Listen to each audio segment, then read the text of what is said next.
Vamos a hablar de virus de hepatitis. Existen 5 familias de virus causantes de hepatitis, las cuales se denominan de la A a la E. Antes de comenzar, voy a leer autores argentinos. Generalmente en todos los temas que hemos dado, conozco a muchos de los argentinos que han trabajado y que he citado, pero de este tema no conozco, además son muchos. Así que voy a leer, son los primeros autores de trabajo, es decir, que es posible de que no cite a los directores de trabajo, sino a los primeros autores de los trabajos.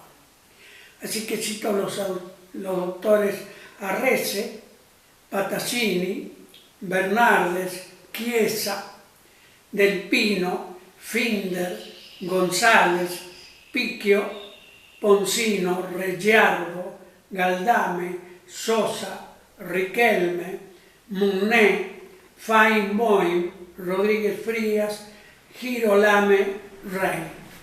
Bueno, que me disculpen aquellos que no he citado y que se consideren que deben estar en esta lista. Entonces, dijimos que hay 5 familias de virus.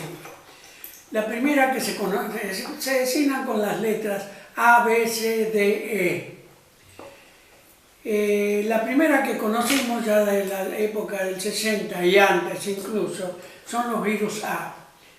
Actualmente, los jóvenes que salen de viaje regresan con enfermedades del aparato digestivo y se debe fundamentalmente a los norovirus modernos.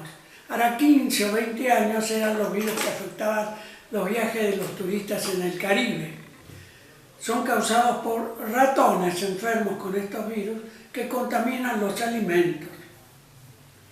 Ahora eso está sucediendo con los jóvenes que van a Bariloche y regresan.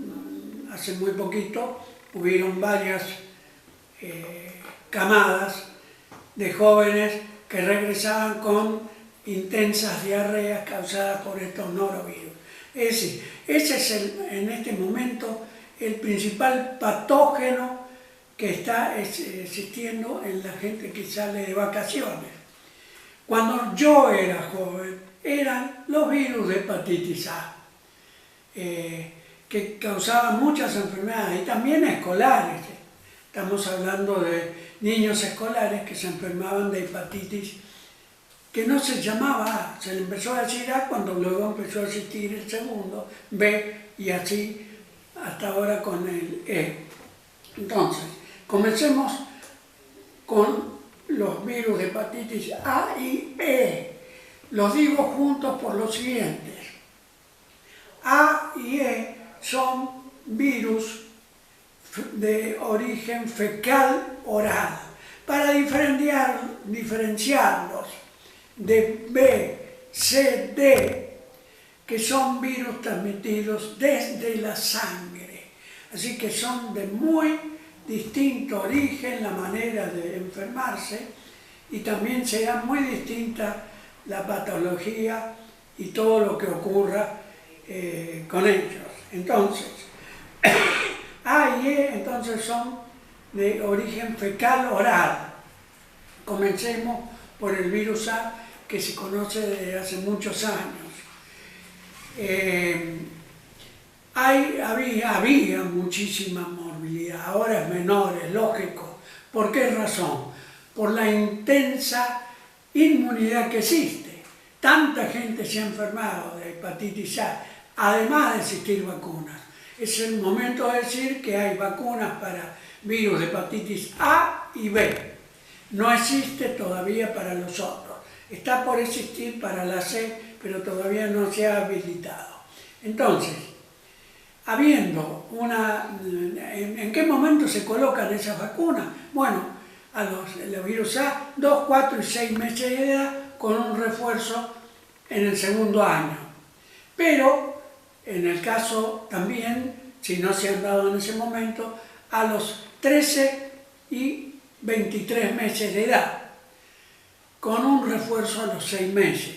Y si tampoco se han dado así, en el caso de adultos, se realiza una primera dosis y luego al año la segunda y a los 6 meses de esta segunda un refuerzo.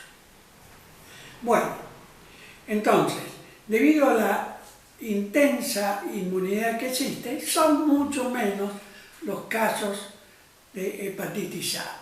Así, no obstante, en el año 2022 hubieron 500.000 enfermos en Shanghái. Así que, según la inmunidad que exista en los diversos países, será la cantidad de pacientes. Los síntomas son bien típicos y característicos, es decir, de la hepatitis A y E, que son muy similares en su patología. Hay decaimiento, hay fiebre y síntomas del aparato digestivo, hay anorexia, diarrea, puede haber constipación, y luego se produce coluria e ictericia. La coluria, es decir, si hay eliminación de bilis, de sales biliares por orina, que da ese aspecto de jarabe o de Coca-Cola, de ese color en la orina. Y la ictericia, tanto de esclerótica como de piel, es decir, el color amarillo característico entonces de la hepatitis. ¿Cuándo ocurre eso? Aproximadamente de 2 a 4 semanas de incubación, y luego comienzan los síntomas que se van progresivamente sucediendo, para luego entrar en una etapa aguda y en una larga convalecencia. Es una enfermedad de meses. No existe tratamiento, únicamente la prevención con la vacuna. Sí existe tratamiento para la hepatitis C, pero no para la hepatitis A. El tratamiento consiste en una buena alimentación, es decir, hepatoprotectora, en un descanso de mucho tiempo, de meses incluso, hasta que la mejoría de la sintomatología y de las pruebas de anticuerpos que se realizan de IgG e IgM nos indican de que hay una curación, y entonces el individuo puede ya reintegrarse nuevamente a la vida. Entonces, una enfermedad que, de acuerdo a nuestra experiencia, va desapareciendo en nuestro país. La hepatitis E es relativamente reciente, tiene varias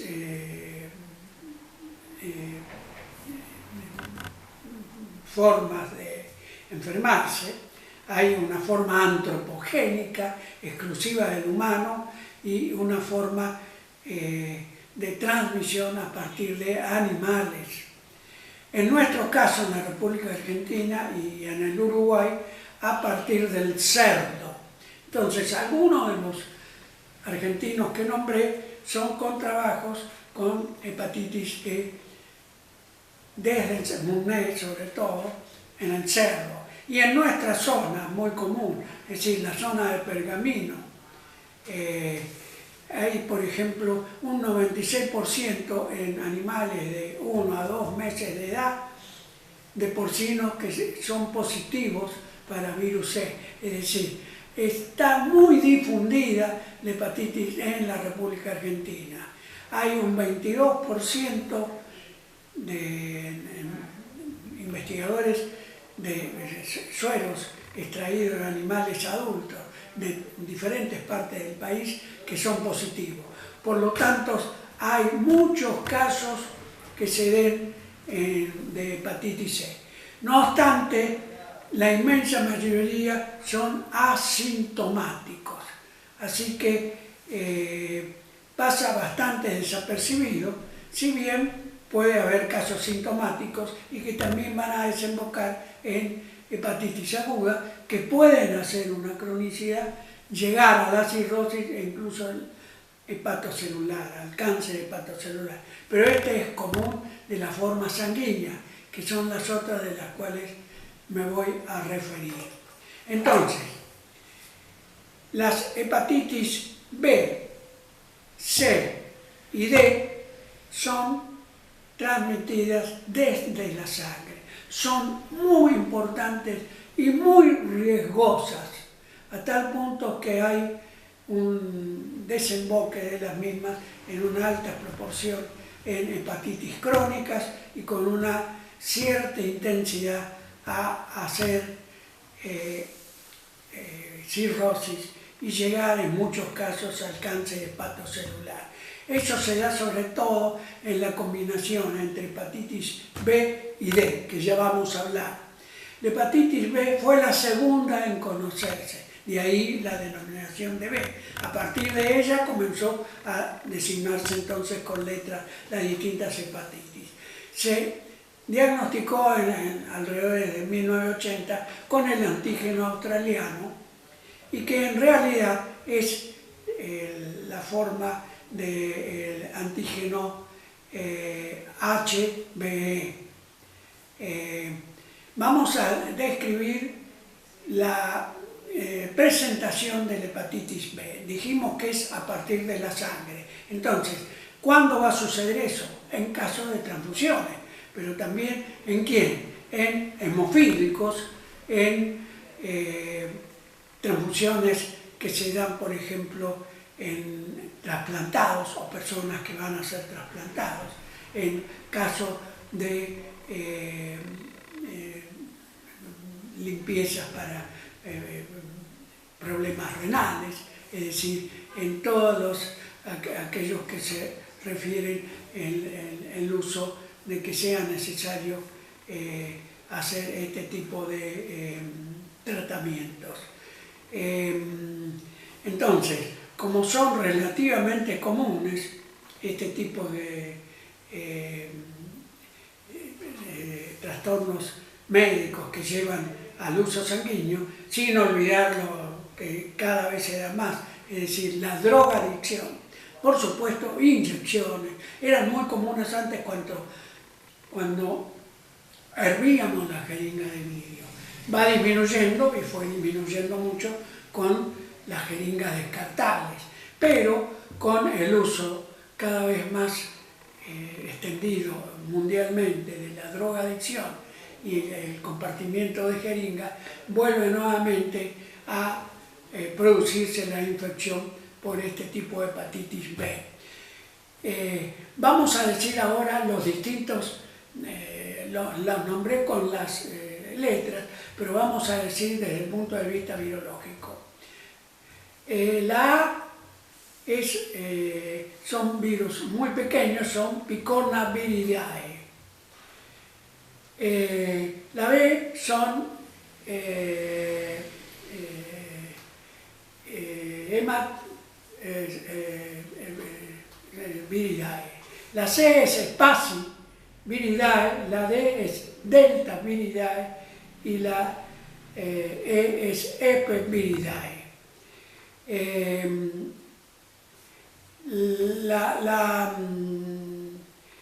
Estábamos hablando de la hepatitis B.